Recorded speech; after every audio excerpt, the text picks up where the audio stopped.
Então vamos começar a aula aí. A gente vai fazer o quiz, eu ia fazer aquele igual ontem, a gente fez um questionáriozinho, valendo ponto não, né? Valendo diversão aí. Eu ia fazer no começo agora, mas só que a Anne falou que vai chegar atrasada e tudo mais, aí vamos deixar para o final, que também é mais divertido, né? Tanto faz no começo ou no final, depois a gente decide se a gente faz no começo ou no final esses questionários. Eu vou tentar sempre passar um questionário com relação à aula... Poxa, não está funcionando com relação à aula passada, tá? Aí, agora sim. Como revisão da aula passada. Então, é bom que a gente assiste uma aula nova e revise uma aula antiga. Então, vamos lá, gente. Falar da produção de medicamentos a partir de produtos naturais. Já começa com esse gráfico de pizza aqui, super interessante. Dados importantes desse gráfico de pizza aqui, ó. Importância das plantas medicinais. 26% dos medicamentos que nós temos no nosso planeta aí, ó. 26% são derivados de produtos naturais. Se a gente somar esses 3 pedacinhos aqui, ó, principalmente esse daqui, essa faixa verde com essa outra faixa aqui e com essa faixinha aqui, esses bem verdinhos aqui, a gente tem os produtos que são quase totalmente produtos naturais aí, sem nenhuma alteração, tá? Olha aí, ó, produto natural inalterado. Travou aqui para mim um pouquinho, não sei se travou para vocês.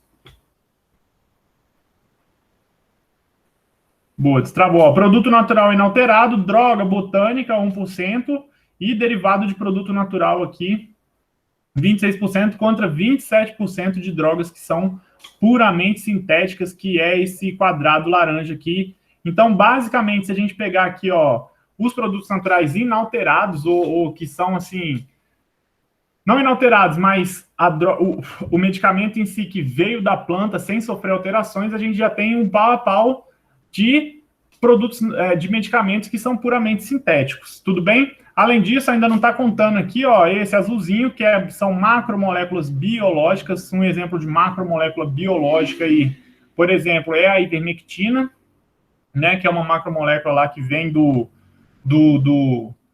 daquele fungo, se eu não me engano, né? A gente vai ter aqui, ó, nessa parte de drogas sintéticas, a gente tem aqui também que é sintética, mas é mímica de produto natural. A gente vai falar sobre cada um desse pontinho aí.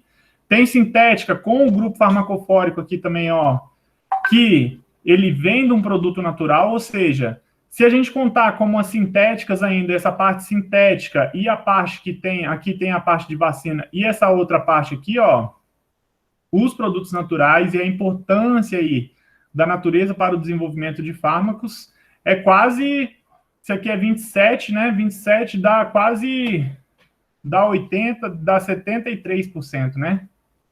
73% vai ser aí vindo de produtos naturais, querendo ou não, ou um pedacinho ou outro, tá? Se a gente falar de medicamentos que tratam infecções, os produtos naturais atingem 68% aí, né? E mais de 74% dos anticancerígenos que nós temos hoje em dia, esses dados são de 2016, eles vêm aí de produtos naturais, então é muito importante as plantas medicinais para a descoberta de novos medicamentos. Na aula passada a gente falou aí, né, sobre como que se encontram, como que a gente pode fazer para encontrar esses novos medicamentos aí, que é aquela questão da medicina tradicional, né, da farmacognosia reversa. A gente vai dar uma revisada no final da aula desses métodos aí de encontrar novos medicamentos, mas aqui a gente vê basicamente como que é importante para a indústria farmacêutica as plantas medicinais. Então a gente tem que tentar manter aí, né, a nossa fauna, a nossa flora intacta, porque a gente às vezes pode estar destruindo aí algum novo medicamento que iria ser descoberto, mas não será mais. Aqui, se a gente for falar, cada uma desses pontos aqui, né? Vocês saberiam definir o que é cada um desses pontinhos aqui, cada um dessas definições? Produto natural inalterado. O que seria um produto natural inalterado? Produto natural inalterado. É quase um trava-língua. O que seria? É o mais fácil da gente resolver, né? O produto natural inalterado é aquele produto natural que ele é do jeito que veio ao mundo mesmo. Tudo bem? É um óleo essencial ali que você extraiu. Ele vai ser um produto natural inalterado, tá? Droga botânica, mistura definida. A droga botânica, ela é uma droga que você já conhece a quantidade dos constituintes que tem nesse produto, nessa droga botânica. Ela vem de uma planta, mas você sabe a quantidade dos constituintes que você tem ali, tudo bem? E derivado de produto natural é que sofreu algum método de purificação ali. Na verdade, a gente não pode colocar o óleo essencial como se fosse um produto natural inalterado. A gente colocaria ele mais como um derivado de produto natural. É um pouco difícil só relacionar essas duas partes aqui. Mas todos eles vêm aí, ó, desse produto natural quase da maneira sem mudança química nenhuma. Não há nenhum tipo de síntese para realizar aí, para ter esses tipos de medicamento aí. Tá? Quando a gente fala de macromolécula biológica, são iguais aqueles macrolídeos lá. Depois dá uma olhada no videozinho da ivermectina. A gente falou da ivermectina na aula passada, no semestre passado. Tem um videozinho lá no YouTube lá falando da ivermectina, até com relação a se ela ajuda ou não ajuda no COVID. E ali é um exemplo de macromolécula biológica, né? São moléculas que são muito grandes, macromoléculas, como o nome fala, de origem biológica, que não seriam possíveis de serem sintetizadas naturalmente pelo homem, tá? Droga sintética, igual a gente falou, é uma coisa que é totalmente criada no laboratório. Mímica de produto natural. Uma droga que é mímica de produto natural, ela é semelhante a um produto natural. Ela tem uma estrutura semelhante, mas ela não é semelhante, tá? Mímico é isso. Mímico é uma coisa que imita, ele mimetiza um produto natural. Tá? Se a gente fosse colocar assim um exemplo de natureza, só para dar um exemplo assim de o que é o mimetismo, fora das moléculas, assim. Mimetismo é igual aquelas borboletas que tem as asas que parecem dois olhos de coruja e tal, para o predador achar que, em vez de uma borboleta, pode ser uma coruja e não atacar aquela borboleta. Isso é mimetismo, ela imita, tá? Então, moléculas mímicas de produtos naturais, elas vão ser moléculas que têm uma estrutura semelhante, que se encaixam mais ou menos ali nos mesmos... ela encaixa, vou dar um exemplo até melhor agora. Ela encaixa na fechadura que aquele produto natural se encaixaria, mas ela não tem a mesma estrutura do produto natural, tá? Aqui, ó, uma droga sintética com o grupo farmacofórico produto natural. O grupo farmacofórico é a parte que vai interagir lá na sua enzima, é onde vai ter o efeito farmacológico lá, né? Eu acho que vocês vão aprender isso com Chiapa bastante. Mas você pega uma droga que ele tem um produto natural e você faz uma síntese de uma outra parte dessa molécula. A gente vai ver algumas drogas dessa sintética com farmacofórico quando a gente for falando de alguns tipos de planta ali, alguns tipos de medicamento. Não vai ser nessa aula, tá? Aqui, ó, sintética com o grupo farmacofórico mímico do produto natural. Então, em vez do grupo farmacofórico ser o próprio produto natural, ela vai ser uma imitação do produto natural. E nós temos as vacinas que a gente está aí escutando todo dia com relação à parte da Covid aí, tudo bem? Fica alguma dúvida com relação a essas definições? Oi, Anne. De boa de entendê-las? Eu acho que o que tem que tomar mais cuidado é só essa questão aqui, ó, do produto natural inalterado com o derivado do produto natural e a droga sintética e a droga botânica com a mistura definida. Tá? Eles são os que geram mais uma confusão, porque todos eles vão ser a droga sem sofrer nenhum tipo de alteração, assim, só alguma purificação, e aí já muda a definição ali, mas não é nada que vá arrancar a cabeça de ninguém, dá para entender tranquilamente, tá bom? Se tiver alguma dúvida, pode escrever no chat aí que eu estou de olho. E bora continuar. Então vamos falar aí, o primeiro medicamento que a gente vai falar, dada essa importância, né, da natureza para a descoberta dos produtos naturais, aquela maneira como se descobre os produtos naturais. Vou colocar aqui 2 exemplos de medicamentos que a gente usa no nosso dia a dia e que a gente, eu não sei se vocês sabiam, mas que vem da natureza e que tem um impacto muito grande aí. O primeiro é o ácido acetil salicílico, né, olha aí, do Egito Antigo, né, a galera já combatia a inflamação com extrato obtido da casca do salgueiro. Eu estava conversando com a professora Gisele, e ela estava falando que até foram encontrados alguns fósseis lá de homens pré-históricos mesmo. Não sei se chega a ser os neandertais, eu acho que já é o Homo erectus para frente aí, mas que eles tinham resquícios de casca também de salgueiro nos dentes lá, mostrando que eles mastigavam as cascas dessas árvores aí. No Brasil aqui também, além do salgueiro, tem esse chá dessa plantinha aí chamada fedegoso, que é essa da folhinha amarela, e que ela é rica, né, em ácido salicílico. Ela é rica em ácido salicílico, na verdade. Na verdade, ela é rica em salicilina. Tá? A gente vai falar dela, mas o salgueiro, então, ele é uma planta que originou o ácido acetil salicílico aí, o AS, tá? Então, olha aí, em 1938, as pessoas já usam, então, isso daí. Se a gente fosse pensar na aula passada, a descoberta do AS, então, seria um tipo de que foi uma descoberta a partir de uma medicina tradicional, porque as pessoas já usavam, e aí os cientistas começam, então, a estudar em cima daquilo ali para ver qual é a molécula que está tendo efeito naquilo ali, tá? 1938, Raffaele Piri, aí deve ser italiano, né, com esse nome, conseguiu obter o ácido salicílico da salicilina. Então, aqui a gente tem a salicilina aqui, ó, ele obteve o ácido salicílico. Aqui, um ponto aqui para a gente pensar aí, quando nós falamos da salicilina, vocês sabem que estrutura é essa aqui, ó, que está aqui sendo destacada, essa partezinha aqui, ó. Esse anel com esse oxigênio, com anel de 6 aqui, um heteroátomo aí, né, no meio do anel aromático aqui, não é aromático também, mas com esses oxigênios é o quê? Isso daqui é uma molécula de quê? Deixa eu grifar ela aqui. Que estrutura é essa? Essa daqui que eu tô grifando. Escrevam aí, chuta aí. Pode chutar, gente, não tenha medo, vocês não serão julgados.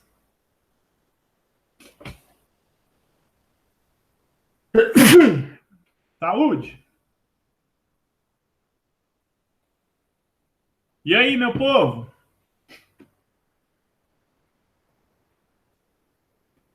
Começa com C. Vamos dando dicas. Começa com C. A. R. B. O. I.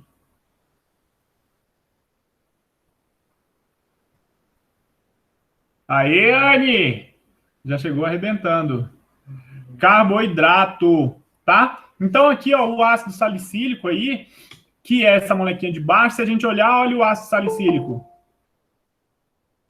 O ácido salicílico, ele vai ser só essa partezinha que eu não grifei aqui da molécula, ó, esse pedacinho aqui vai ser o ácido salicílico, então eles fizeram só separaram essa parte aqui, fizeram uma hidrólise aí, tirou o carboidrato e ficou ali com o ácido carboxílico. Se a gente olhar aqui, ó, tá um carbono aqui, ele ainda colocou um ácidozinho ali, né?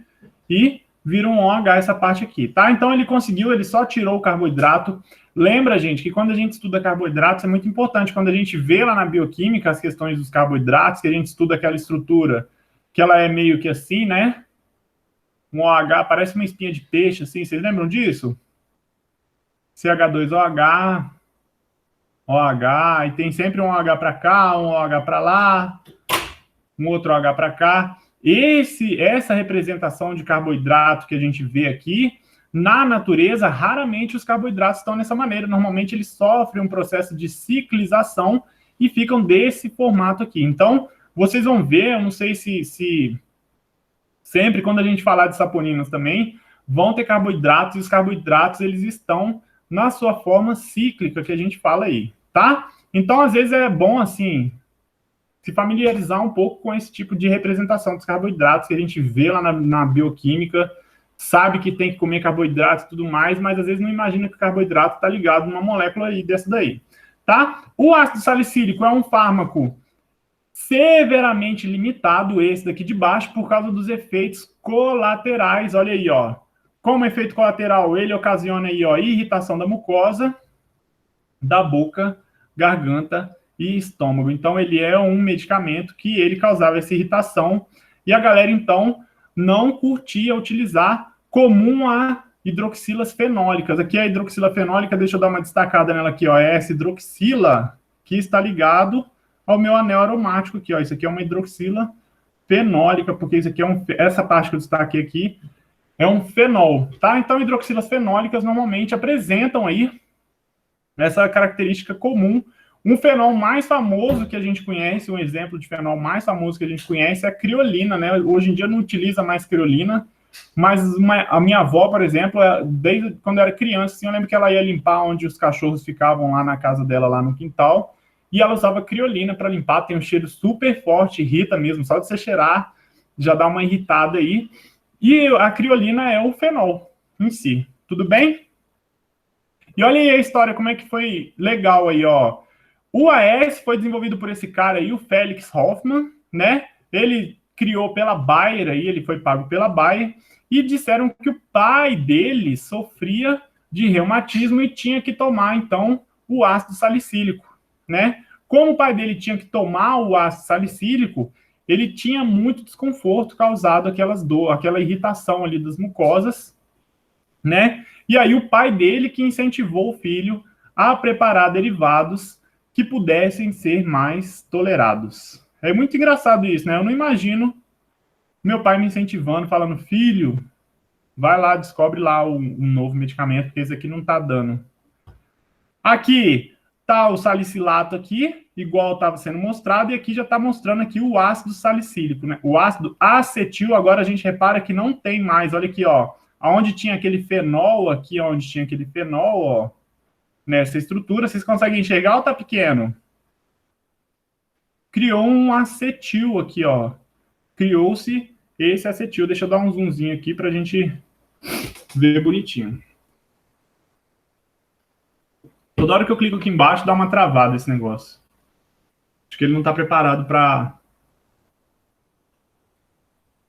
Espera só voltar. Vixe Maria, meu filho. Fechou foi tudo, pai. Deixa eu abrir o PowerPoint aqui de novo. Vamos embora. Então aqui, ó, quando a gente coloca aqui, ó, a gente vê que esse pedacinho aqui é onde ele tirou então aquela hidroxila fenólica ali que causava irritação e trocou por um acetil, que é esse C-O-CH3 aí. Tudo bem? E virou então o ácido acetil salicílico, que foi vendido e fez um grande sucesso e que a gente toma até hoje aí, tá? Só que o que acontece? Até então as pessoas não sabiam como que era o funcionamento do ácido acetil salicílico. Elas não tinham ideia de como funcionava nem o salicilato, nem o ácido acetil salicílico, não tinham ideia assim. Elas sabiam qual era a estrutura da molécula, sabiam que a molécula funcionava, mas não sabiam qual era o mecanismo de ação dela no organismo nosso aí, né? Então, era esse conhecimento dito empírico. O conhecimento empírico é aquele que você sabe que o negócio funciona, você vê experimentalmente, mas você não consegue explicar teoricamente o funcionamento dele ali. Deixa eu só minimizar aqui para ver vocês. Isso, né? E esse conhecimento era suficiente para explicar o mecanismo, né? E aí o cara aí, ó, o John Vane, que é esse cara aqui, em 1982, ele ganhou o Nobel. Ele deve ter conseguido explicar isso daí anos antes, aí um pouquinho, né? Mas ele consegue fazer as pesquisas sobre as prostaglandinas, e aí as pessoas descobrem que o ácido acetil salicílico inibe a liberação, né, de prostaglandinas aí. Tudo bem? O que são prostaglandinas, gente? Prostaglandinas são sinais celulares lipídicos similares a hormônios, porém eles não entram na corrente sanguínea. Eles são sinais que uma célula fica mandando para outra ali, entre as células, mas que não fica ali na corrente sanguínea, fica só entre as próprias células. Aqui a gente tem um exemplo aqui, ó. Olha aí um exemplo de lipídios, né? A gente aprende às vezes lipídios só ácido graxo, ácido graxo. Aqui a gente tem um exemplo de lipídio, uma molécula apolar, apesar de ter alguns oxigênios lá, né? Atualmente, o que a gente sabe do ácido acetil salicílico aí? Se eu estiver correndo, se vocês tiverem dúvida, pode me falando, tá? O ácido acetil salicílico, ele inibe a produção das prostaglandinas através da inibição dessa enzima COX aqui. Não sei se vocês já ouviram falar da COX. Então, ele inibe essa enzima que ela normalmente faz a síntese das prostaglandinas aí a partir do ácido araquidônico. Então, a gente tem aqui o ácido araquidônico aqui em cima. Ela entra na ciclooxigenase. Na ciclooxigenase, que é uma enzima, ele vai sofrer algumas reações que vai virar aí as prostaglandinas. E aí o ácido acetilsalicílico, ele não deixa com que isso daqui ocorra. Então ele entra nesse ponto aqui, ó.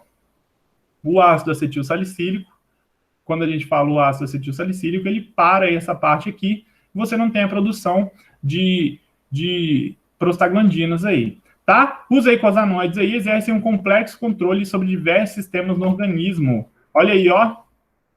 Então, aqui está mostrando, nós temos aí duas enzimas, a COX-1 e a COX-2. O ácido araquidônico entra e eles têm reações aqui, ó, efeitos inflamatórios, né? Inflamação relacionada à inflamação, principalmente na COX-2. Dor, que é o principal que a gente toma ácido acetilsalicílico aí, e também a questão de febre, né? Por isso que a gente toma normalmente o velho AS aí para combater sintomas de febre e tudo mais, porque ele vai inibir a produção de prostaglandinas pela COX, que estão relacionados a efeitos inflamatórios.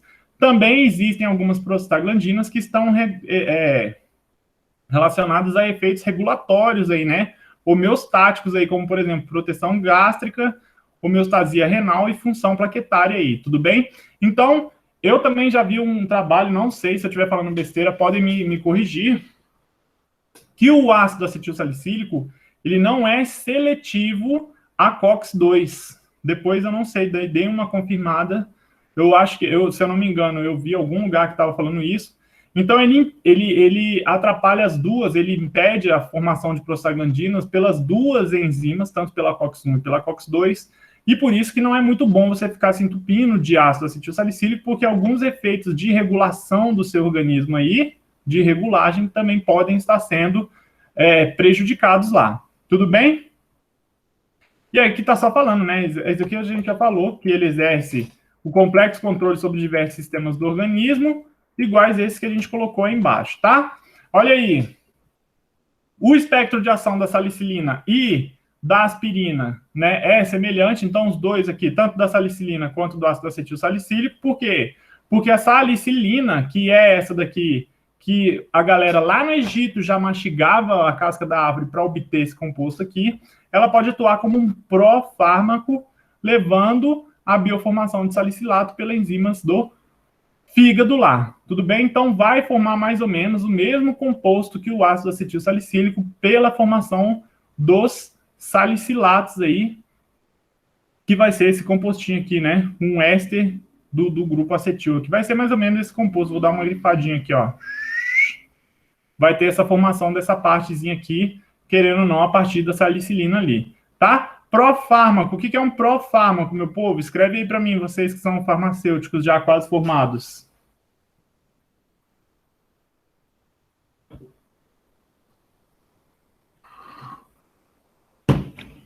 O que são pró-fármacos? Já está até escrito aqui, ó, make escrito, né? Vai tratar. Maurício escreveu, vai tratar.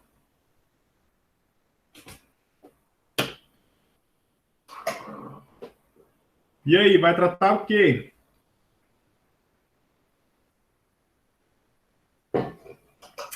Profármaco é aquele medicamento que você toma, que ele ainda não é o fármaco em si, não é esse, não? Que no seu organismo ele vai sofrer uma reação e vai gerar a molécula que vai ter ação farmacológica. E aí sim vai gerar o fármaco. Um profármaco é um medicamento que ainda precisa sofrer uma reação, então, para se tornar o fármaco que vai ter o efeito farmacológico desejado lá. É isso aí? Eu acho que é, né? Alguém mais experiente que possa falar sobre? Vamos embora. Depois a gente dá uma pesquisada qualquer coisa. Reação aí do ácido acetil salicílico. A reação acontece aí através do ataque nucleofílico do grupo OH fenólico sobre o carbono carbonílico do anidrido acético, seguido da eliminação do ácido acético, formação como um subproduto da reação. Tudo bem? Então, basicamente, vou dar uma grifadinha. O que está falando aqui, ó, ataque nucleofílico. Nucleofílico. Gente, alguns pontos eu vou ficar perguntando para vocês justamente para ressaltar o lado da química orgânica que vocês tiveram, tá? O que é um ataque nucleofílico, meu povo de Deus? Tá saindo áudio não, Maurício? Maurício está sem áudio, gente. Por isso que eu estou notando que a aula está um pouco mais silenciosa. O que é um ataque nucleofílico? Às vezes sai e volta, Maurício, que deve voltar o áudio. Alguém para responder-me minha pergunta? Ataque nucleofílico. O que é um nucleofílico? O que é um nucleófilo?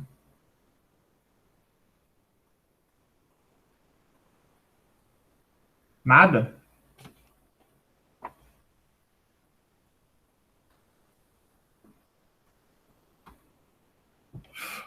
Vocês estão aí, gente?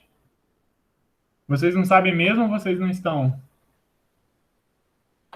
Deixa eu ver. Tá aí mesmo. Estão aí mesmo. Quem doa, elétron? Boa, Anne! A Anne hoje já respondeu duas, hein? Ó, que doa elétrons. Isso aí. Felicidade tem a ver com fome daquela coisa lá, tá? Fílico, tá? Tem a ver com fome de quem? Fome de núcleos. Lembra disso? Fílico. Nucleofílico é uma substância que tem uma fome por núcleos.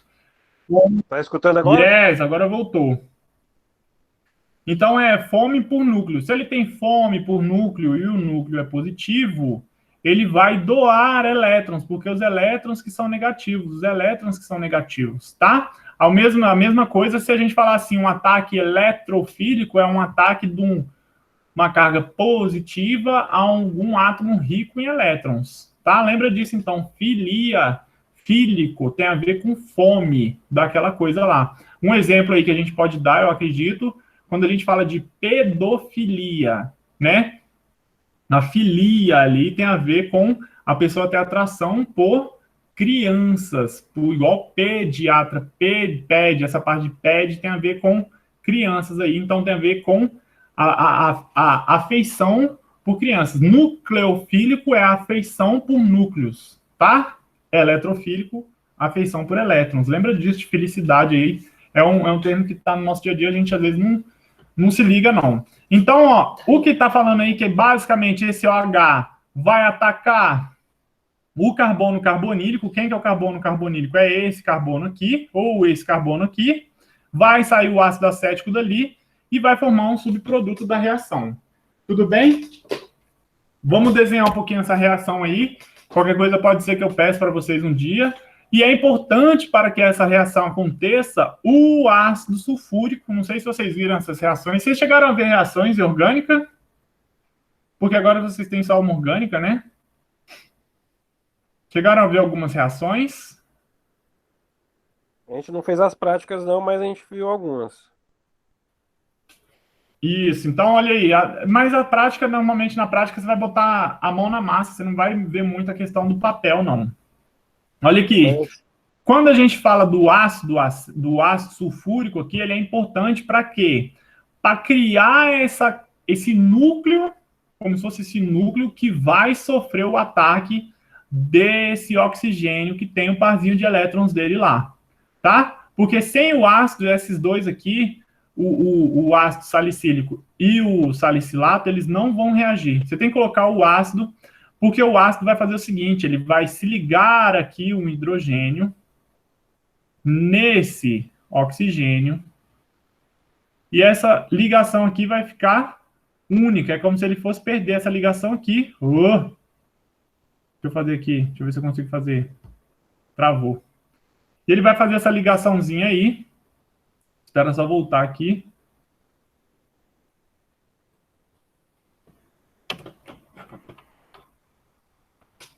Boa, voltou. Ele vai fazer essa ligação com o hidrogênio e ele vai deixar esse carbono positivo. Então, a gente vai ficar com essa estrutura aqui, ó. Vai ficar assim, ó, com o CH3, o carbono aqui, com a dupla O, o oxigênio que está ali, o carbono com a dupla O de novo, e o CH3. Opa, já desenhei com a dupla ligação. Essa dupla ligação aqui vai ser quebrada. Foi quebrado e vai formar aqui, ó, um OH. E esse carbono aqui, agora ele tem 3 ligações e ele ficou com a carga positiva. Isso daqui que é o ataque nucleofílico. Olha lá o ataque nucleofílico. Por quê? Porque esse par de elétron do oxigênio está sentindo atração por esse carbono que agora está com uma carga positiva. Esse ataque só é possível, esse ataque nucleofílico, com a presença desse ácido sulfúrico que ativa essa carbonila aqui a sofrer o ataque. Tudo bem? Quando ele sofrer esse ataque, ele vai formar, então, essa estrutura aqui, ó. Vamos desenhar essa estrutura. Vai ficar o anel aromático, que a gente está vendo ali. Vou desenhar igual a estrutura está aqui. Essa parte a gente não mexeu. Vai ficar o C, dupla O, OH, que é essa parte aqui que a gente também não mexeu. E aí, aqui agora, vai ficar um oxigênio. Tudo bem? Vai ficar aqui, ó. Ele vai estar ligado num carbono, que vai estar ligado no OH. Vou grifar esse OH aqui. Vou grifar ele de amarelo para a gente prestar atenção aonde. Quem é ele na fila do pão aqui, ó? Esse OH que eu estou desenhando é esse daqui. Eu estou desenhando essa parte aqui, ó. Vamos desenhar esse pedacinho aqui, ó. Tá? Então, olha lá, tá ligado lá. O que que falta? Falta um CH3. Um CH3zinho aqui.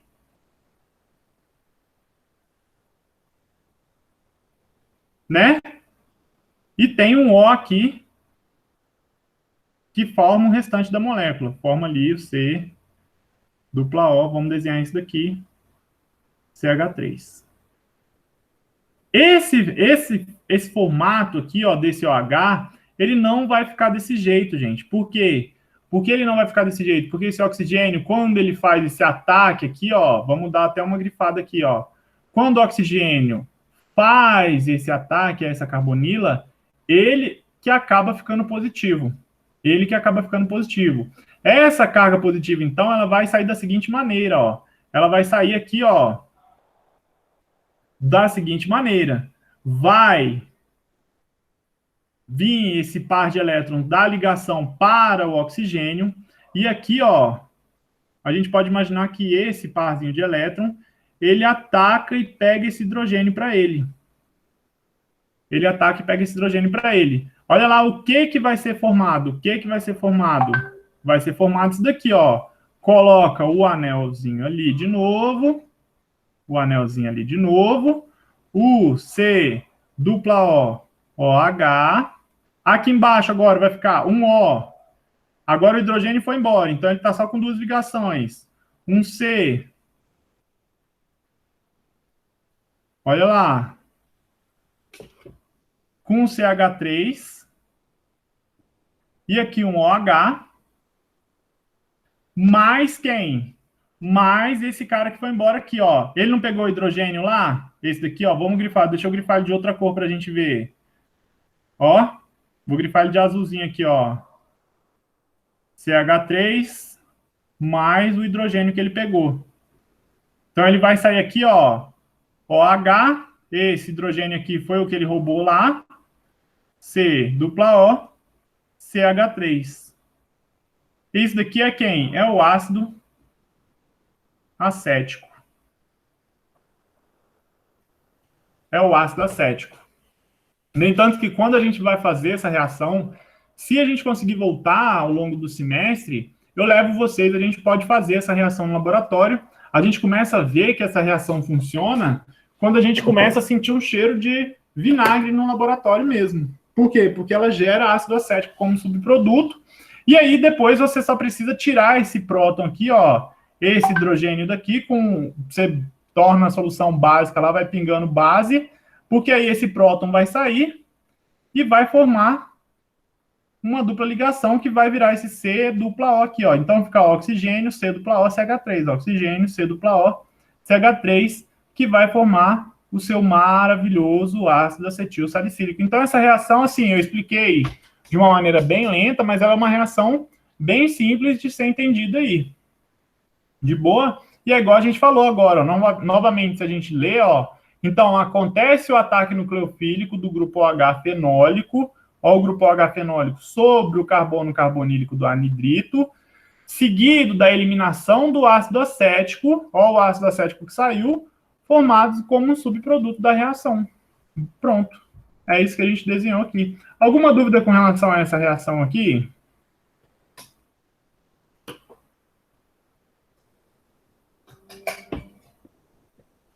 Professor, o substrato, no caso aí, isso aí é a reação química, eu até entendi. Agora, como que depois faz a separação? É precipitado, no caso? O ácido acetil salicílico precipita? Sim. Tá.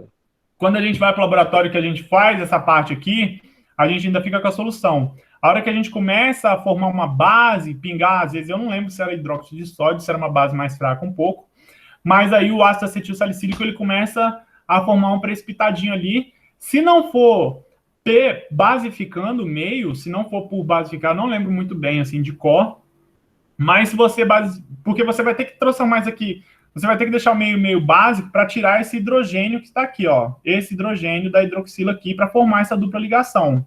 Se não for isso que vai gerar o precipitado, a gente pode, às vezes, mudar o meio, colocar ele num meio que ele é insolúvel, por exemplo, pingar etanol gelado, que vai diminuir a solubilidade dele, e aí ele vai precipitar e formar um cristalzinho lá, e você filtra, ainda dá uma lavadinha com etanol gelado ali, e está formado o seu composto, separado. Mas a gente vai separar ele por precipitação mesmo.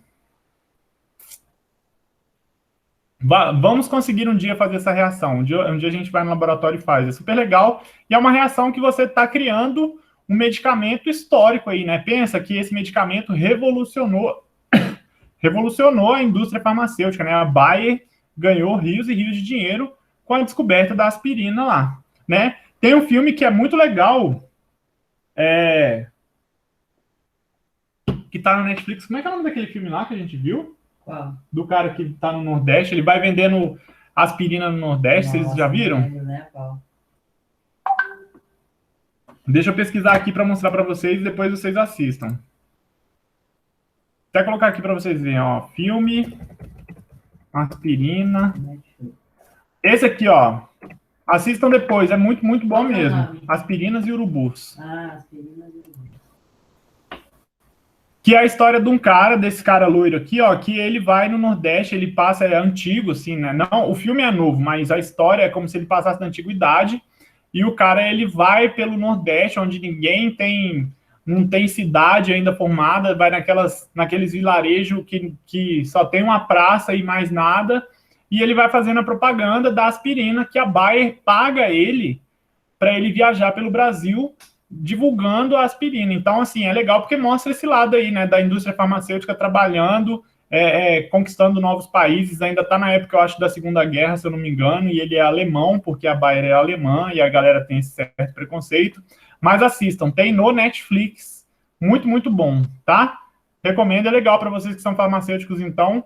Mais legal ainda, acho que ganhou vários prêmios aí, ó. Ganhou o Festival de Cannes, é super famoso esse filme. Tudo bem? Então assista, vale a pena. Olha aqui, quando a gente olha o AS aí, ó, a gente identifica na substância 3 partes dessa substância, né? A gente tem o grupo ácido carboxílico, o grupo acetila, que é esse de baixo aqui, e o anel benzênico. Cada parte de uma molécula, ela vai ter um papel importante no organismo aí, ó. O grupo do ácido carboxílico, ele fica ionizado no plasma aí, né? E ele é carregado positivamente. Então, quando fala ionizado, a gente vai ter uma aula que eu vou tratar só essa questão aqui, para vocês é muito importante a questão da relação entre o pH e o pKa de uma molécula. A gente já falou sobre isso? Na aula de fisicoquímica, não, né? O pH do meio e o pKa de uma molécula, para a gente saber se uma substância, se um fármaco está ionizado ou não está ionizado. Isso é muito importante, porque se ele está ionizado, ele vai interagir diferente num sítio receptor lá que você tem, porque ele tem uma carga positiva ou negativa, né? Outra, se ele está ionizado, ele tem uma maior solubilidade em solventes polares, porque ele ionizado, ele possui cargas, tá? Isso daqui é importantíssimo, então a gente vai debater isso. Eu queria debater isso quando a gente fosse fazer a síntese do eugenol, síntese não, a extração do eugenol no laboratório. Se não der, a gente já debate antes, porque isso cai em prova, cai na vida de vocês, e para vocês é muito importante essa questão de pH, ainda mais porque a gente tem um pH fisiológico, e as drogas vão se comportar de acordo com o seu pKa no seu pH fisiológico lá, tá? Então ele é responsável aí por interagir com o aminoácido lá da proteína, que ele vai interagir de maneira ionizada, ou seja, ele está sem essa carga, sem esse hidrogênio aqui, e com esse oxigênio aqui positivo, ionizado, positivo ionizado, não, tô falando besteira aqui, ele vai estar aqui, ó,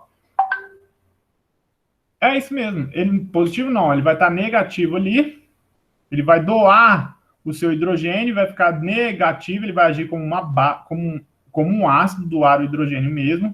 Então ele perde esse hidrogênio, eu só coloquei a carga errada aqui, e fica com uma carga negativa aqui, nesse oxigênio, é isso mesmo, ionizado, ele vai ter essa carga, e vai interagir com o aminoácido que está carregado positivamente, justamente porque ele tem uma carga negativa.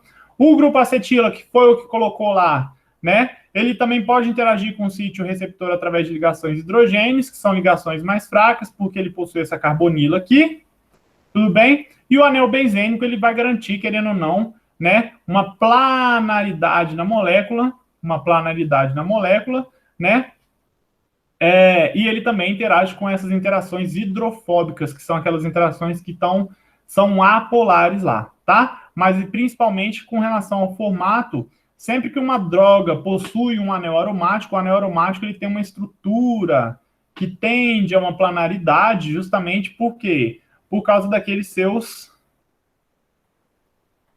dos seus orbitais atômicos, ó, né? Que garante essa planaridade aqui, ó. Esse alinhamento, parece até uma astrologia, o alinhamento dos orbitais aqui, ó, o alinhamento do cosmos aqui, ele vai garantir uma estabilidade a essa estrutura do anel aromático, né? A gente está olhando aqui meio de cima aqui, por isso que ele é plano, por isso que ele não vai ficar se dobrando muito, e ele garante a rigidez e o formato necessário para a molécula. Para vocês aí da farmácia, é super importante o formato da molécula também. A gente tem um exemplo aqui, ó, da enzima COX. Olha aí a molécula, a enzima COX. A gente vê que ela é formada por duas proteínas que interagem entre si. A interação entre essa proteína azul e a proteína verde é aquela chamada estrutura quaternária de uma proteína. Então, ela é uma enzima formada por duas proteínas. E, normalmente, o que acontece aqui, ó? O ácido araquidônico, deixa eu achar aqui o zoom.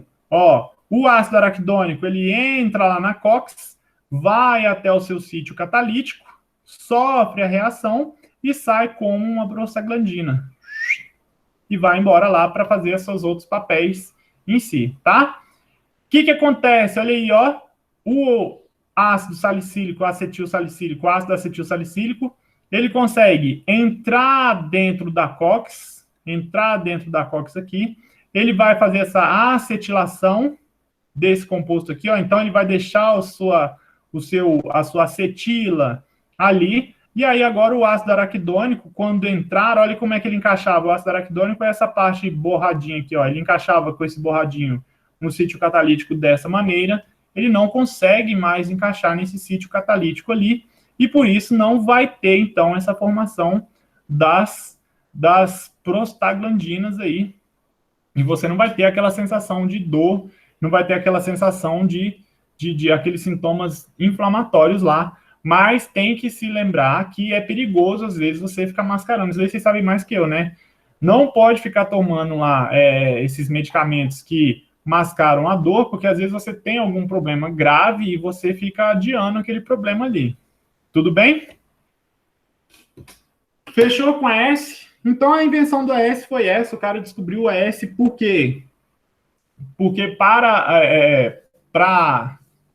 o pai dele que sofria lá, né, com ácido salicílico, sofrer menos, porque o pai dele tinha problemas de reumatismo. E aí ele fez aquela acetilação ali, que é uma reação simples, fácil, por isso que deu dinheiro também. Normalmente, se vocês forem virar farmacêuticos aí que fazem reações orgânicas e tudo mais, as reações que funcionam bem para a indústria são as reações que tem que ser fácil para eles criarem essas reações aí em grande escala e não ter um grande número de subprodutos ali, tá? Então eles querem sempre um lucro, o máximo de lucro possível.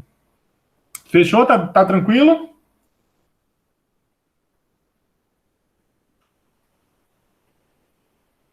A Oliane está perguntando, o AS, ele também é antiplaquetário. Como funciona? Uliane, eu não sei. Não sei como funciona essa questão dele ser antiplaquetário. Deixa eu voltar ali para ver se nas COX tem a questão de formação de plaquetas. Acho que não, né? Ah, não, aqui tem, ó.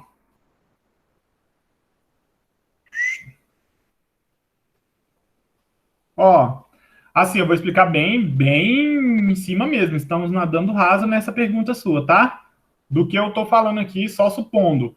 Uma vez que essas enzimas COX, ela tá relacionada aqui também, ó, à função plaquetária, né? A função plaquetária e o AS bloqueia, ele tampa esse buraco aqui da COX e não entra ninguém lá, não entra nenhum tipo de araquidônico para fazer nenhum tipo de prostaglandina, então acaba que você bloqueia também essa função plaquetária aí. Agora a gente poderia, às vezes, fazer o quê? Procurar um artigozinho que fale mais ou menos como que ele faz esse bloqueio da função plaquetária especificamente, porque a gente está falando aí de bloquear prostaglandina, mas eu não sei a ligação das prostaglandinas com a formação de plaquetas. A gente pode até pesquisar, deixa eu deixar isso anotado. Uma boa pergunta. Vou deixar aqui. Ó, vou deixar anotado aqui, ó, formação de plaquetas, prostaglandinas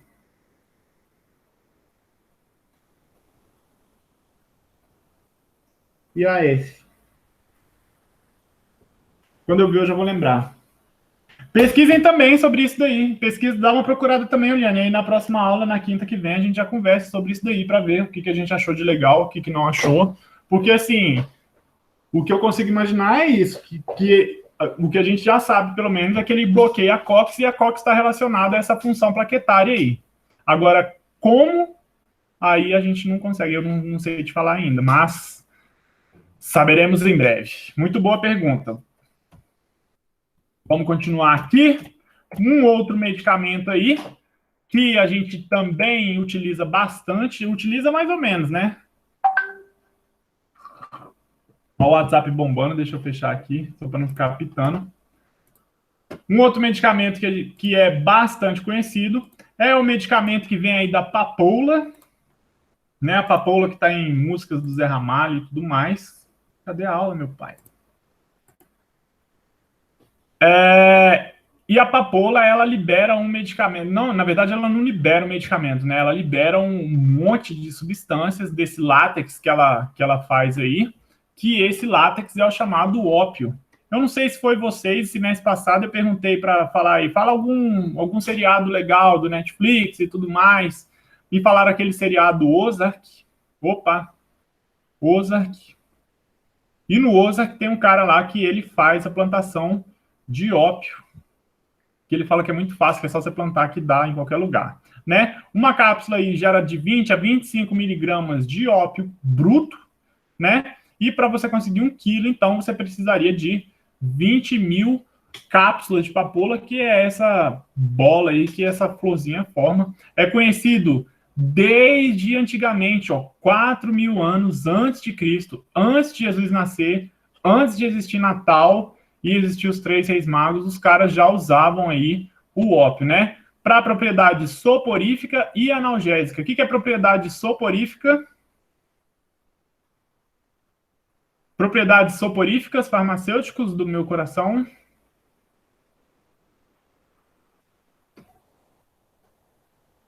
Vou dar um exemplo para vocês ajudarem a responder. Quando a aula está chata, a minha aula pode ter propriedades soporíficas. E aí, o que são propriedades soporíficas? É. E aí? Palpites, palpites? Ô, galera, vocês estão soporíficos aí. Antônio, boa, obrigado. Propriedades soporíficas é propriedades de sono, né? Você usa lá, então, e você fica com sono, te ajuda a dormir, assim como uma aula chata. Não sei se a minha aula está soporífica, espero que não. Tudo bem? E aí, aqui, ó, o discorídeo aqui, ele já descreve detalhes de como que extrai o ópio da papoula. Então, os caras, a humanidade sempre gostou, né? Sei lá, os animais gostam também de ficar meio entorpecidos com plantas e tudo mais, tá? Aqui é só mostrando a botânica da planta mesmo, como que ela faz. Então, ela forma essa bolinha que ela faz ali que a gente vê. Depois, essa bolinha futuramente vai abrir uma flor que vai murchar e vai nascer outro negócio lá. Mas o que os caras ficam interessados mesmo é nessa parte da bolinha que eles extraem a questão do látex. Aqui tem, ó, eles dão esses cortezinhos aí, sai esse látex aí. Primeiros estudos realizados, mais um exemplo aí da importância da medicina tradicional para a descoberta de novos fármacos. É isso. Então, os caras já usavam desde antigamente, já tinham um conhecimento empírico muito grande que aquilo ali funciona as propriedades, mas eles não tinham noção da molécula que era aquilo ali, né? E os primeiros estudos realizados aí no século XIX, constituinte isolado em 1804 pelo francês Armand Sequin.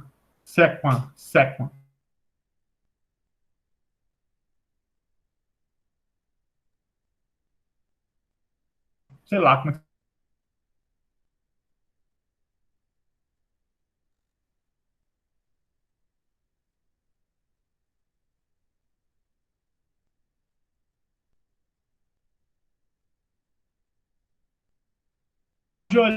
Vamos falando letrinhas aí.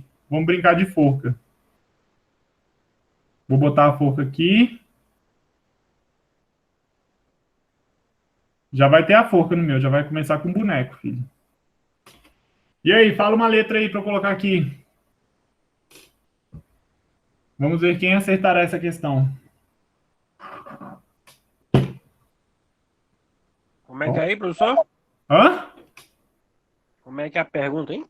Qual é o nome deste composto? Já falaram a letra A aqui na última. Aê, Samuel já acertou. É a senhora morfina, tá? Então a morfina é o composto principal extraído do ópio aí.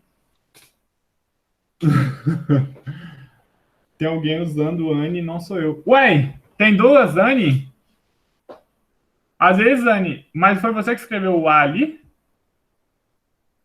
Às vezes pode acontecer. Oxi, que viagem. Porque às vezes o meu entra dois Alberto. Tipo assim, eu entro, caio, quando eu volto, ficam dois do meu nome. Agora, se a pessoa respondeu no seu nome, aí não sei o que pode estar acontecendo. Temos um. Deixa eu ver quem que tá na Tem sala. duas anos, expulsa um. Tem duas Anes mesmo, tem a Anne Batista. Ah, deixa aí, a pessoa tá assistindo a aula, sei lá. Pergunta quem é. Anne, sem ser a Anne, quem é você? Quem é que falou A aí na sala?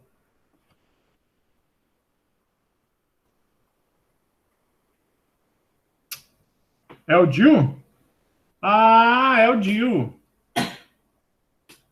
Olha, isso aqui é amor, hein? Gosta tanto que entrou até com.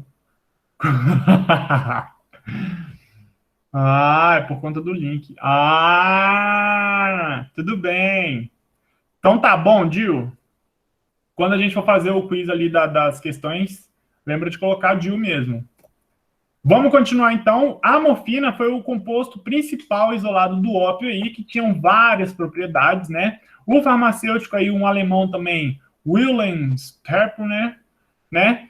Pai da química dos alcaloides, então você imagina o quanto esse cara é bem doidão, porque os alcaloides eles têm um efeito muito grande no nosso sistema nervoso central. Ele também isolou a morfina. Eu não entendi essa colocação aqui, ó, e testou no seu próprio cão. Testou no próprio cachorro dele. Por quê?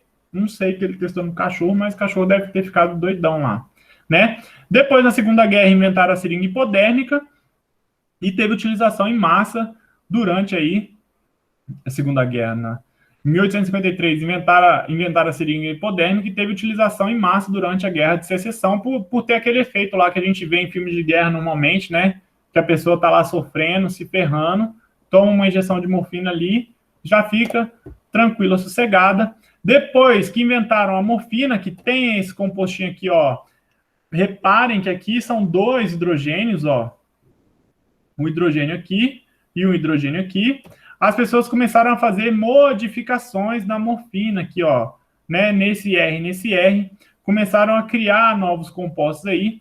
A diacetilmorfina, quando fala acetil, então, o que a gente já pode pensar? Lembra do ácido acetil salicílico? Opa, deixa eu colocar a corzinha certa aqui. Quando a gente fala acetil, a gente imagina que tem o restante da molécula aqui e vai ter um grupo acetilo aqui, ó, um C dupla O, CH3, tá? Isso daqui é um acetil. Quando colocava um acetil desse daqui, esse acetil, nessa parte aqui da morfina e nessa parte, virava um diacetil. Quando eles fizeram essa acetilação, a gente viu que essa acetilação é relativamente simples, né? Igual fizeram a acetilação do ácido acetil salicílico, mesma maneira, porque aqui era um OH, você tem que transformar um OH num acetil, a gente viu ali que não é uma coisa tão difícil de fazer, criaram uma substância tão eficaz para tosse, que foi considerada heróica de tão eficiente que era essa substância. Qual o nome desse composto que foi criado para tosse a partir da morfina? Olha como é que a galera de antigamente era muito louca. Qual o nome era considerado heróica? É a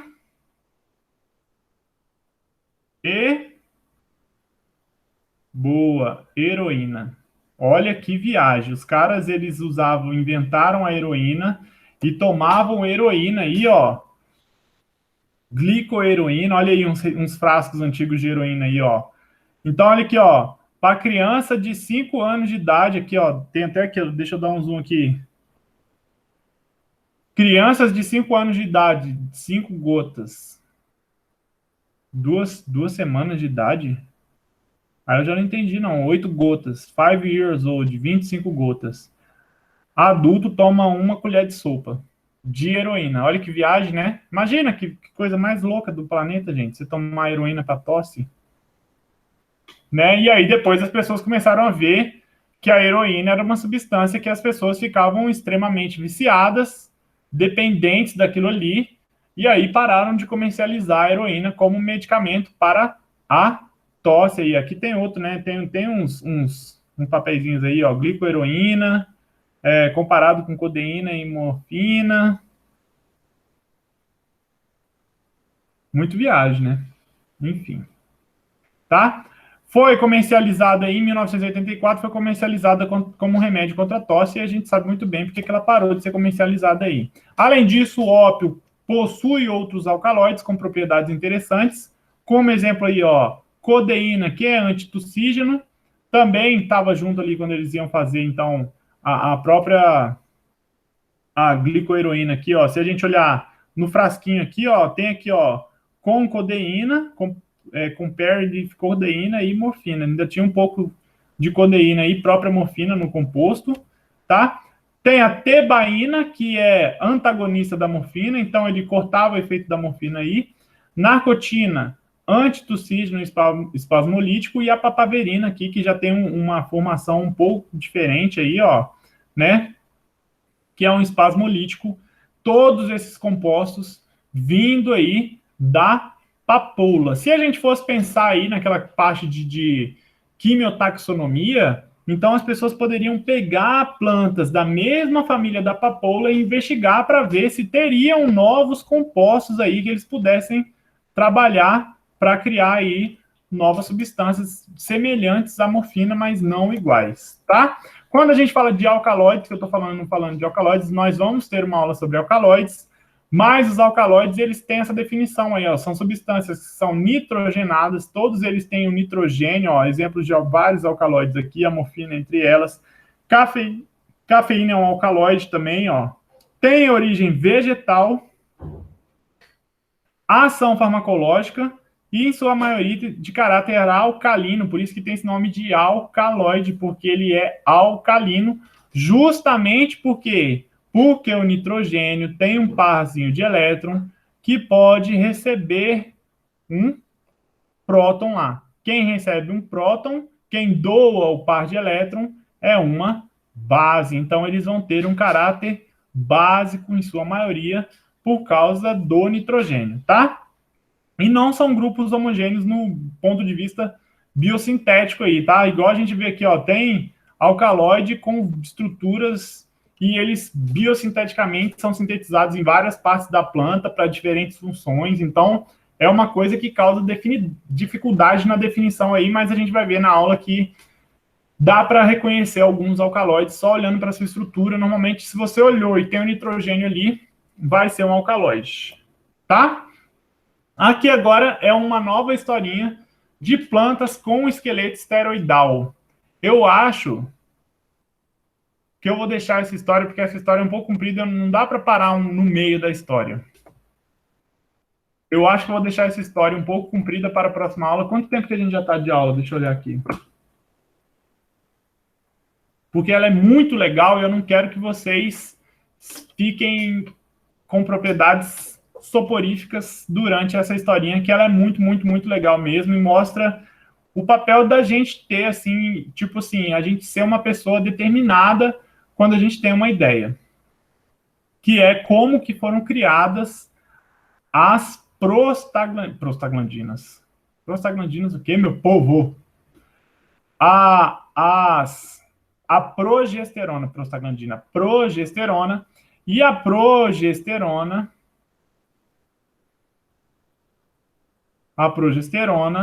ela está intimamente ligada a qual medicamento? Qual medicamento?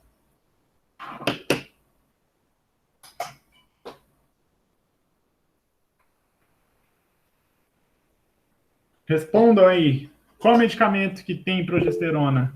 E é, Antônio, anticoncepcional, contraceptivo, é isso daí, né? Então, a descoberta da progesterona, a gente vai ver depois que a descoberta da progesterona ela veio do inhame, eu não vou falar nessa aula não, porque tem a história um pouco comprida e é muito legal. O anticoncepcional em si, ele já teve um efeito muito grande aí, porque foi, querendo ou não, uma libertação das mulheres, né? As mulheres agora, elas poderiam, então, escolher se iam querer ou não ter filho, não dependia só do homem usar ou não camisinha, agora as mulheres também tinham essa libertação, querendo ou não, é um ponto importante aí no feminismo. Por quê? Porque já coloca as mulheres numa situação um pouco mais de igualdade com relação aos homens, pelo menos nessa escolha de ter ou não um bebê, né? A gente sabe que isso, a questão de ter filho para a mulher ainda hoje, ela sofre um certo preconceito quando vai arrumar emprego e tudo mais, porque vai ter licença maternidade. Não deveria acontecer, mas acontece. Imagina antigamente, então, como era a cabeça das pessoas, tá? Então, teve um papel muito importante, e é o que eu vou falar na história, que graças ao cara que ele insistiu muito, assim, para tentar, tipo assim, ele queria ter essa ideia, ele tinha a ideia, as pessoas tentavam bloquear a ideia dele aí de não ir para frente, problemas burocráticos, e ele passava em cima de tudo, ele continuava tentando, e depois ele teve todo esse reconhecimento aí, como se fosse o criador, então, da pílula. Tudo bem? A gente vai falar dele na próxima aula, que é super, super, super legal. Fechou? Tranquilo de entender essa aula de hoje?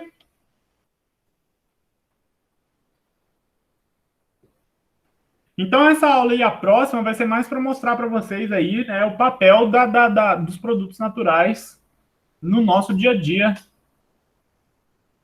como eles são importantes, tá? Vou parar de gravar aqui.